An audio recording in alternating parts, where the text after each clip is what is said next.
Rajkot દવાખાનાના CCTV footage લીકનો મામલો વિપક્ષ નેતા અમિત ચાવડાએ નિવેદન આપ્યું। રાજકોટ દવાખાનાના સીસીટીવી ફૂટેજ લીક મામલે ગંભીર છે દરેક પરિવારમાં ચિંતાનો માહોલ, તો સરકાર કે ગૃહ વિભાગ ક્યાં મૂકતું રહ્યું તેવું અમિત ચાવડાએ જણાવ્યું।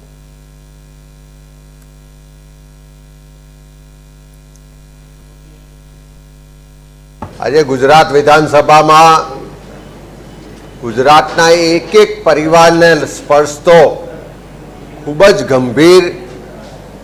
પ્રશ્ન અને જે બનાવ આજ હમણાં જ રાજકોટમાં બન્યો કે દવાખાનાના ડૉક્ટર દ્વારા જે દર્દીની તપાસનો જે ભાગ છે, જે રૂમ છે, એના સીસીટીવી ફૂટેજ લીક થાય, સોશિયલ મીડિયા પ્લેટફોર્મ પર એને અપલોડ કરવામાં આવે,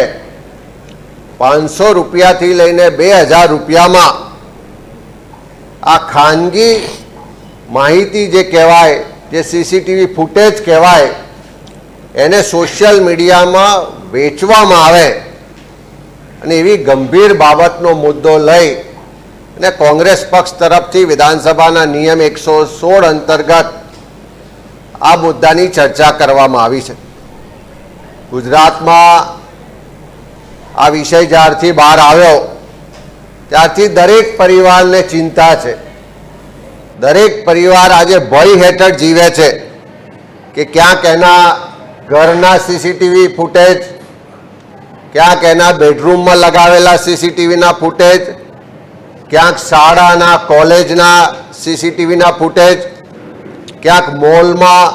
કાં તો જે ચેન્જિંગ રૂમ છે એના સીસીટીવી ફૂટેજ,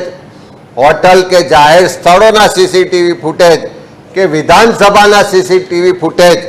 કોઈ હેક તો નહીં કરી લીધા હોય ને? કોઈ એમની પ્રાઇવેટ જે ખાનગી માહિતી છે, જે દિનચર્યા છે, એને સોશિયલ મીડિયા પર વેચી તો નહીં દે ને? અને એ બાબતનો મુદ્દો ઉઠાવતા વિધાનસભામાં કોંગ્રેસ તરફથી રજૂઆત કરી કે જે રીતે રાજકોટમાં એક હોસ્પિટલમાં મહિલા દર્દીના તપાસણી દરમિયાનના, સારવાર દરમિયાનના જે ખાનગી કહેવાય, અંગતપણો કહેવાય, એવા સીસીટીવી ફૂટેજ જે જાહેર થયા એને સોશિયલ મીડિયા પર 5 લાખ કરતાં વધારે લોકોએ જોયા અને એના પછી પોલીસ દ્વારા, જે સાયબર વિભાગ દ્વારા જે આરોપીઓને પકડવામાં આવ્યા અને માહિતી મળી કે આ આરોપીઓ દ્વારા છેલ્લા 9 મહિનાની અંદર 50,000 જેટલા સીસીટીવી હેક કરવામાં આવ્યા હતા। આજે ગુજરાત વિધાનસભામાં